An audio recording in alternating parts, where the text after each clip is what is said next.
নিশা কলেজের সেকেন্ড ইয়ারের স্টুডেন্ট। পড়াশোনা, খাওয়া দাওয়া, ঘুম ছাড়া যেটুকু সময় বেঁচে থাকে দিনের, সেই পুরো সময়টাই নিশা ফোনের সাথে কাটায়।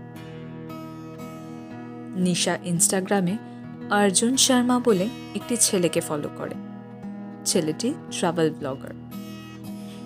ডেইলি অর্জুন কোথাও না কোথাও ঘুরতে বেরিয়ে পড়ে ও সারাদিনের আপডেট ইনস্টা স্টোরিতে শেয়ার করতে থাকে।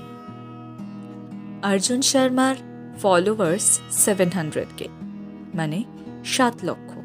আর সেই 7 লক্ষ ফলোয়ার্সের মধ্যে একজন নিশা। নিশাও ঘুরতে বেড়াতে খুব পছন্দ করে, কিন্তু নিশার বাবার বিজনেসের এতটাই প্রেশার যে দীঘা, পুরী, মন্দারমণি ছাড়া ছোটবেলা থেকে আর কোথাও ঘুরতে যাওয়া হয়নি। তাই নিশা অর্জুন শর্মার ঘুরতে যাওয়া ও সেই সব জায়গার স্টোরি, অচেনা মানুষজনকে আপন করে নেওয়া, চুটিয়ে তাদের সাথে বসে আড্ডা, এই সমস্ত খুব পছন্দ করত। একটা সময় এমন এসে দাঁড়ায় যে নিশা অর্জুন শর্মার নিউ আপডেটসের জন্য অপেক্ষা করতে শুরু করে। এরকমই একদিন নিশা সকাল সকাল কলেজের জন্য রেডি হয়ে বিছানায় বসে চা খাচ্ছে। তখন ঘড়িতে বাজে সকাল 7টা। নিশার আজ ফার্স্ট ক্লাস 8:20 থেকে। তাই আজ নিশা আরাম করে ঘর থেকেই চা খেয়ে রওনা দেবে কলেজের জন্য। অর্জুন ইনস্টাতে ফার্স্ট স্টোরি দেয় ভোর 5টায়, কিন্তু আজ সকাল 7টা হয়ে গেছে। অর্জুনের কোনো আপডেট নেই ইনস্টাগ্রাম প্রোফাইলে। গত 6 মাস হয়েছে নিশা অর্জুনকে ফলো করে, কিন্তু আজ এই রকম ঘটল প্রথমবার।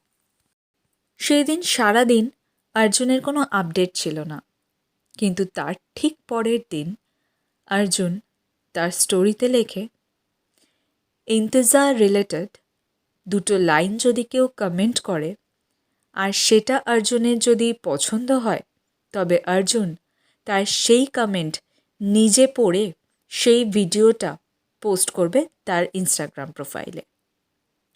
নিশা সাথে সাথে অর্জুনের এই পোস্টটা দেখা মাত্রই নিজের শায়েরির খাতা খুলে বসে যায় আর নিজের লেখা একটি শায়েরি অর্জুনের পোস্টে কমেন্ট করে। সেদিন সারা রাত নিশা ঘুমাতে পারেনি, শুধু এই টেনশনে যে অর্জুন ওর কমেন্টার ভিডিও পোস্ট করবে কিনা। ভোর 4:30 থেকে নিশা ফোন নিয়ে বসে আছে, অপেক্ষা কবিতার অপেক্ষা নিয়ে। ফাইনালি অর্জুন শর্মার পোস্ট এলো।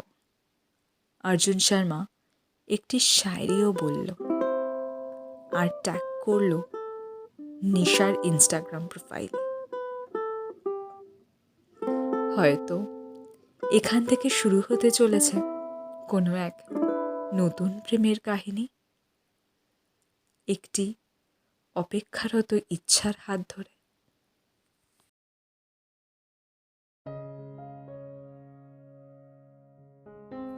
मेरी आंखों में तुम्हारा ही चेहरा है, तुम नजर मिलाओ तो सही।